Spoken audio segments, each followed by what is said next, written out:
सूरज अपने उरूज पर था, आसमान साफ था, लेकिन हवा में एक अजीब सी नमी छाई हुई थी। खेतों के बीचों बीच जहाँ गंदुम की बालियां हल्की हवा में झूम रही थीं, फराज अपने हल के साथ जमीन से जोजे रहा था। इसकी कमीज पसीने से शराबूर थी, हाथों पर मिट्टी की लकीरें उभर आई थीं और चेहरे पर धूप की खुरदरी लकीर छप गई थी। लेकिन इसकी आंखों में एक अजीब सी चमक थी, एक उम्मीद जो ना तो थकावट से दबती थी और न ही गुर्बत के बोझ से मध्यम पड़ती थी। फराज की जिंदगी सादा थी, शायद बहुत ज्यादा सादा। वो एक छोटे से गांव का रहने वाला था जहां मिट्टी और पानी ही सब कुछ थे। इसके वालिद इसे बचपन में छोड़ गए थे, एक ऐसी याद जो अब धुंधली हो चुकी थी। माँ ने इसे अकेले पाला था, अमीरों की हवेलियों में झाड़ू लगाकर, बर्तन धोकर और कभी कभार मिट्टी के घड़े बनाकर। फराज जब बड़ा हुआ तो उसने माँ से कहा, अब आपको मेहनत करने की जरूरत नहीं, मैं सब संभाल लूंगा। और उसने संभाल लिया, खेतों में दिन रात मेहनत करके, हल चलाकर और अपनी माँ के लिए 2 वक्त का खाना यकीनी बनाकर। गाँव का मंजर हर रोज एक जैसा होता था। सुबह सवेरे मुर्गों की आवाज,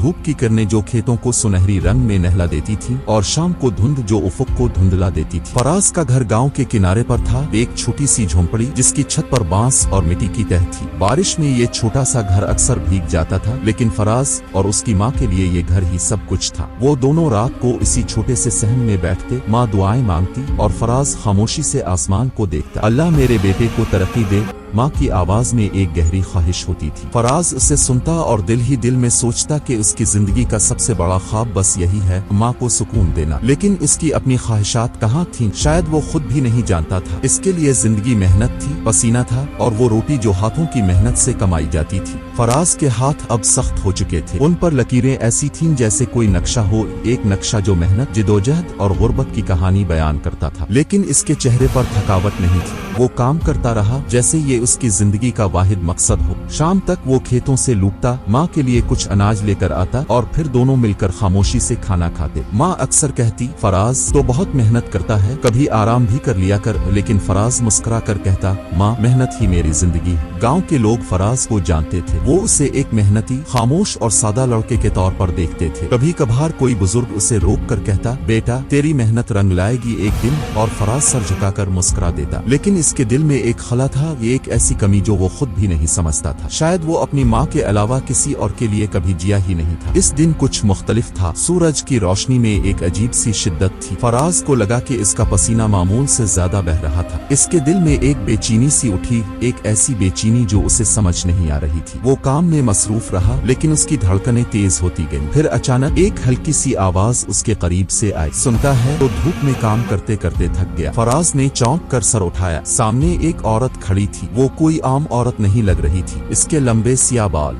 धूप में चमक रहे थे, आंखें ऐसी थीं जो दिल को एक लम्हे में छू ले, और उसके चेहरे पर एक अजीब सा सुकून था। वो सफेद लिबास में मलबूस थी जो सूरज की रोशनी में चमक रहा था। फराज ने हैरत से इसे देखा, इसकी सांस एक लम्हे के लिए रुक गई। तुम कौन हो? फराज के लहजे में हैरानी और तजब्जुब था। वो मुस्कुराई, एक ऐसी मुस्कुराहट जो दिल में उतर जाती थी। मैं यहाँ से गुजर रही थी, तुझे देखा तो रुक गई। तो बहुत मेहनत करता है ना? फराज ने नजरें जमीन की तरफ झुकाई। जमीन को ना देखूं तो खाना ना मिले, लेकिन तेरे चेहरे पर उदासी बहुत है, इसने कहा। फराज को ये सुनकर अजीब सा लगा। वो खामोश रहा, लेकिन इसके दिल में एक तूफान सा उठने लगा। ये औरत कौन थी और उसकी बातों में इतनी गहराई क्यों थी? उसने हाथ बढ़ाया और एक छोटा सा मिट्टी का घड़ा फराज की तरफ बढ़ाया। पानी पी ले, गर्मी बहुत है। फराज ने हैरत से घड़े को देखा। उसने पानी पिया और जैसे ही वो इसके हल्क से नीचे उतरा, इसके जिस्म में एक अजीब सी ताजगी दौड़ गई। वो हैरान था, ये पानी आम नहीं लगता था। ये कैसा पानी है? इसने पूछा। ये सिर्फ पानी है, लेकिन कभी कभार पानी भी दुआ बन जाता है, इसने आहिस्ता से जवाब दिया। फराज उसकी बातों में खो गया। इस औरत की आवाज में एक जादू था जो उसके दिल को छू रहा था। तुम यहाँ हमेशा आती हो?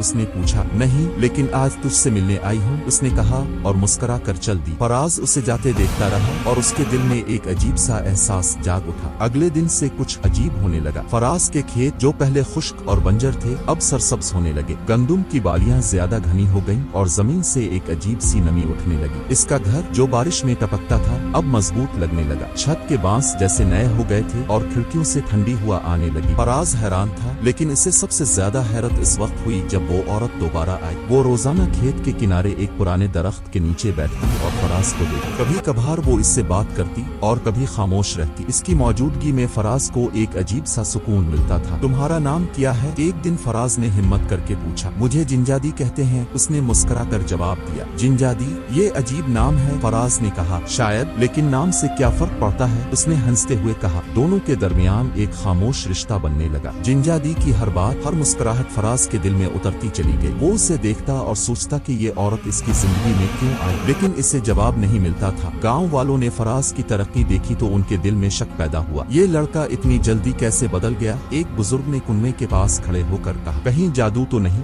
दूसरे ने शक भरे लहजे में जवाब दिया। जल्द ही बात फैल गई कि फराज के खेतों में एक औरत आती है। कुछ ने इसे जिन कहा, कुछ ने उसे भौतनी करार दिया। फराज की माँ तक ये बातें पहुँची और वो परेशान हो गई। बेटा, ये क्या हो रहा है? लोग अजीब बातें कर रहे हैं। उसने एक रात फराज से पूछा। ना, मैं कुछ नहीं जानता, वो बस आती है और मुझसे बात करती है, फराज ने सादगी से जवाब दिया। लेकिन गाँव वालों का दबाव बढ़ता गया। कुछ ने फराज को रोक कर कहा, होशियार रह, ऐसी औरतों से दूर रहना, ये जिन हो सकती है। फराज ने उनकी बातें सुनी, लेकिन इसका दिल मानने को ना था। एक रात जब आसमान पर बादल छाए थे और बिजली चमक रही थी, फराज अपनी झोंपड़ी में बैठा दुआ मांग रहा था। अचानक एक दरख्त उसके घर की तरफ गिरने लगा। फराज चीखने ही वाला था कि जिंजादी कहीं से नजरदार थी। उसने हाथ उठाया और दरख्त हुआ में रुक गया। फराज की आंखें हैरत से फटी की फटी रह गईं। तो कौन है? उसने लरसती आवाज में पूछा। मैं इंसान नहीं हूँ फराज, मैं एक जिन हूँ, जिंजादी ने कहा। मैं तेरी मोहब्बत की तलाश में आई थी और मुझे वो तुझ में मिल गई। फराज के दिल में खौफ नहीं बल्कि एक अजीब सी मोहब्बत जागी। तो ने मेरी जिंदगी क्यों बदली? उसने पूछा। क्योंकि मैं तुझसे मोहब्बत करती हूँ, इसने जवाब दिया। समाज की मुखालफत बढ़ती है। फराज की माँ रो पड़ी। बेटा, ये मुआशरा हमें बर्बाद कर देगा, जिंजादी ने फराज से कहा। मैं चली जाऊंगी, काका तो सुकून से जिए, लेकिन फराज ने इसका हाथ थाम लिया। नहीं तो मेरा सुकून है, मैं तुझे नहीं जाने दूंगा। फराज की जिंदगी अब बरकतों से भर गई थी, लेकिन समाज से लड़ाई जारी थी। इसका दिल मोहब्बत से भरा था और वो जानता था कि ये मोहब्बत इसे हर खौफ से आजाद कर देगी। कहानी एक सवाल पर खत्म होती है, क्या ये मोहब्बत हमेशा रहेगी? एक ख्वाब है जो खत्म हो जाएगा। तो दोस्तों, आपको ये कहानी कैसी लगी? अगर पसंद आई तो कमेंट बॉक्स में जरूर बताएं और मजीद ऐसी कहानियों के लिए हमारे चैनल को सब्सक्राइब करें। तो कमेंट बॉक्स में जरूर बताएं और मजीद ऐसी कहानियों के लिए हमारे चैनल को सब्सक्राइब करें।